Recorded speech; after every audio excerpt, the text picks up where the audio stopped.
people. Is your one and only Lady Joe. If you have not subscribed, my darling people, go and subscribe and smash the notification bell. Thank you and God bless you. Go. Ona woni maya woni po that thing no go. E mana ya woni po. But before maka ya woni when maya le Mr. Tanjo ona woni maka on New Year day. E mana ya watch night of New Year.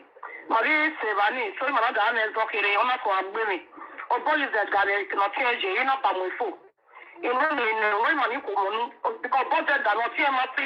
E na mo fo we ya to baligbe. E ti gale no ba baligbe. The next thing one new beer about or ten about book or where the rest in the area to Bali bad you know to say about me for because when they to mercy because you want to make a step for he said they go do marriage, they go do a Christmas for the man's family side. So as they did there, so they come he said from there your husband come they beat her. So as the husband come they beat her, so she not confident bear am again. The fight is too much. Defense.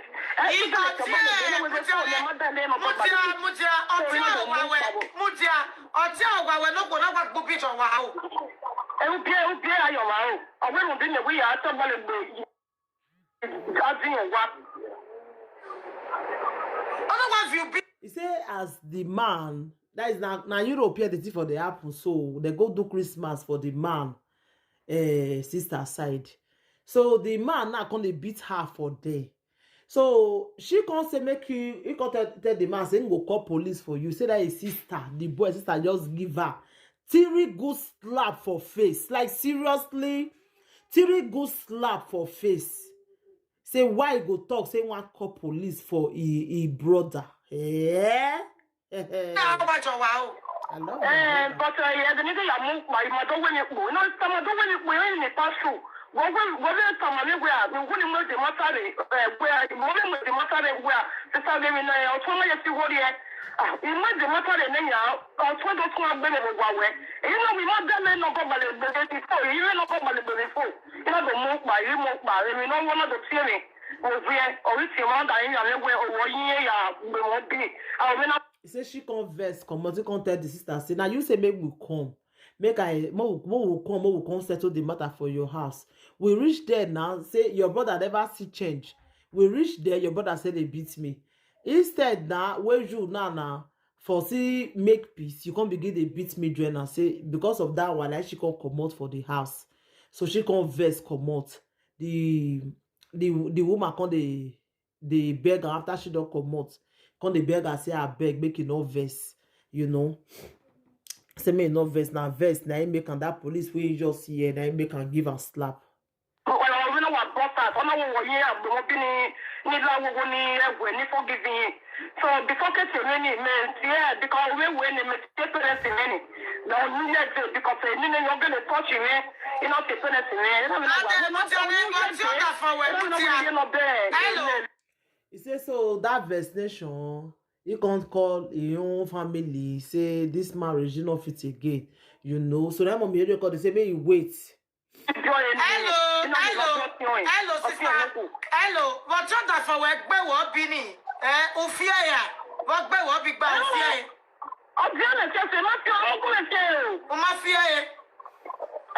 Mommy come ask and say when he slap you, you know you're doing amenity. Say no. He say no slap him back. Oh, just here, I'm not here. No mind. Okay. You ready one no? One young. You know, I'm not the family, I'm not the church, I'm not the.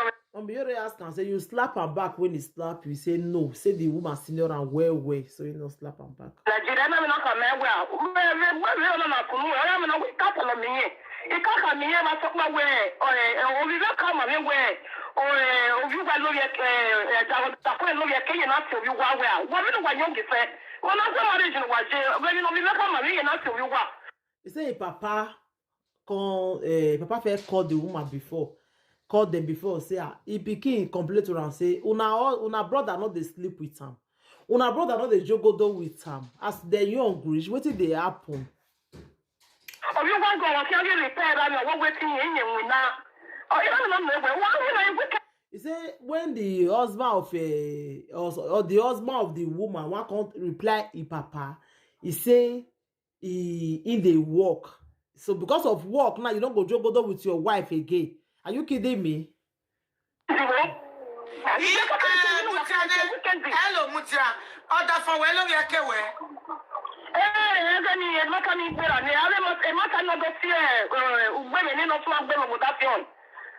Okay, go here. So,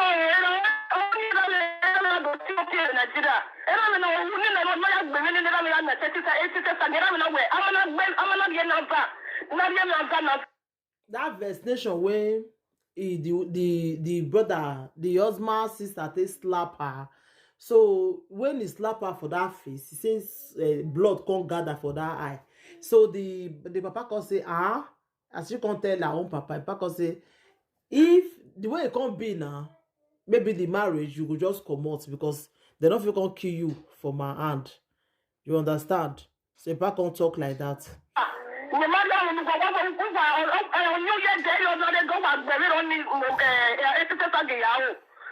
He said New Year Day for that matter, or Papa say New Year Day for that matter. Then you could just beat the pikin like that because it marry on a brother.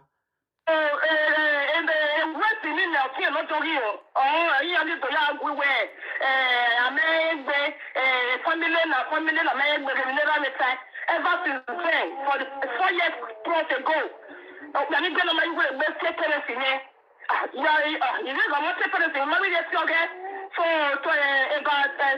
this is the husband not gonna call our family again.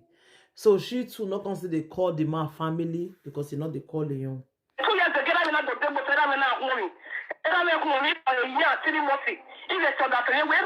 he say if papa after that matter back on the sick. He say his husband not call the papa one day. When I know say they always they talk and say sometimes person go marry to a enemy, not they know really. That's it. You know, me not to separate. My separate, you know, just to see now. Let's go my separate. But you know, in the time. The sickness lasts for a year and 6 months. He said the man not call, his husband not call the papa.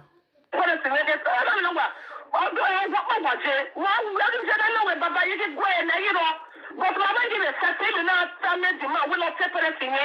Well, you can't run away my settlement. But I don't know what settlement. But that when it.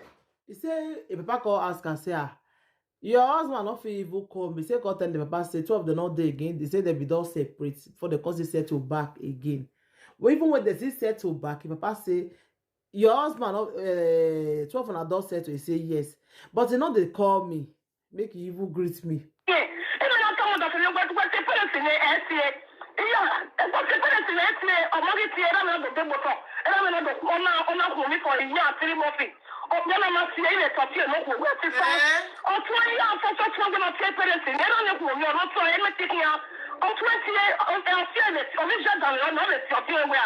say if papa call the sick, serious sick. He said this man not call the papa one day. He not call the papa one day.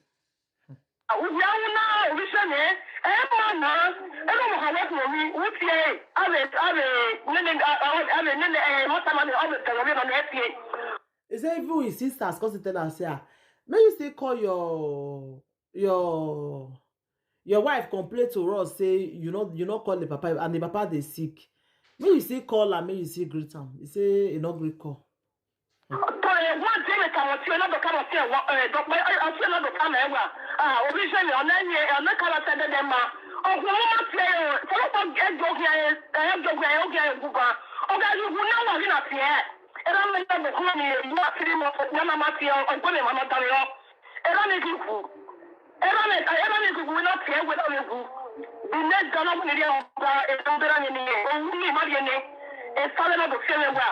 He say he not call, then if your papa can't die, as your papa can't meme, this man can't tell and say make he breathe the number, may he call them for Nigeria. Like seriously? You not call person when they are alive. When you don't meme, you can say make he bring number, may you call them. Like seriously? If now you wait they watch this video now, you go give this kind man the number.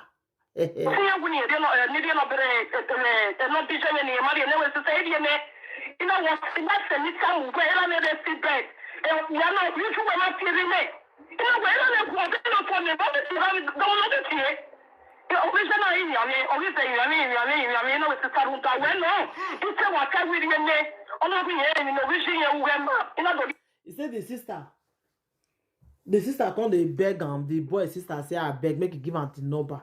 Sister she come beg, now you come say give am number. If I know they give am shout. For in a number, not imagine here directly. Is it the number no vision of the CA? Originally, sister, originally, my mother said, I'm testing my own way, I'm not getting it. I said, there's no den of vision here, CNA, negative, not in the method on the money play in Nigeria.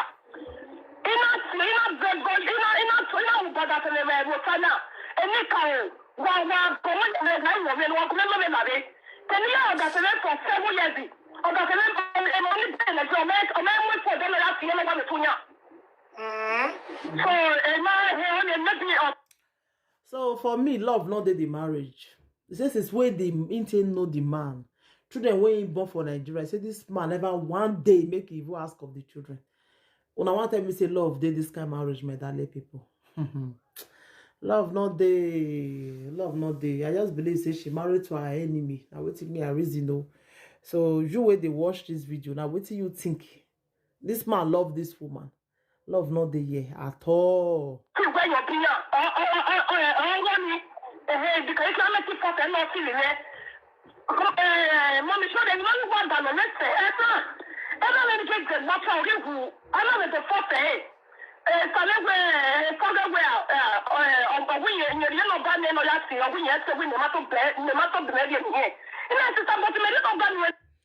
He say he can't give the after enough begging, he can't give the man sister the number.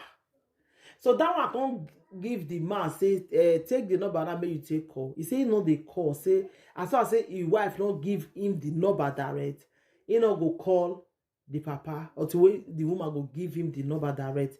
Instead they form balls join the one when he doesn't do before. Hey, now wow, my sister when they talk so the marriage now do or die something. Must you die because you marry? Me I don't understand. Hey.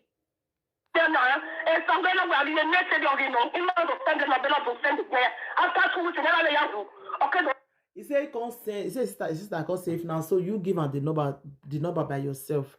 Make it call him. He say you not give her the number. You know they call. He say now you can't give her the number. So if you not give her the number, you not go bury on papa again. I be waiting. Now wow.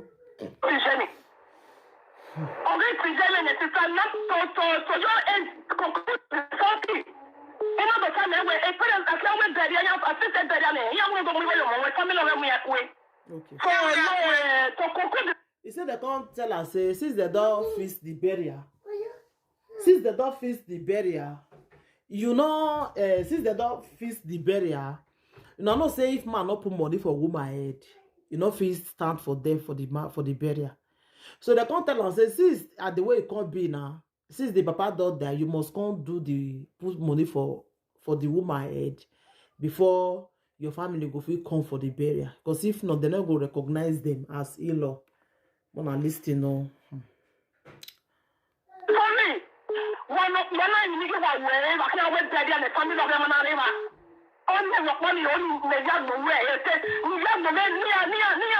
He said the man don't agree put money. As they do the barrier, the family was not there. So my sister, love not there. This man not love you. The family not go there. You not go put the money. And normally, if man never put money for your head, as far as say your papa die or your mama, the man must go do the necessary things before they go recognize the family as in-law. Now so me I tell you. This man family not go. What is she called the ask now be say? Me mommy you help and ask. Make the help and ask the whole world why this man no want put money, why family not going go the barrier. Say now that one I in one just know my darling people. So anything want to think about this video, wanna leave on a comment for the comment section. Thank you everybody.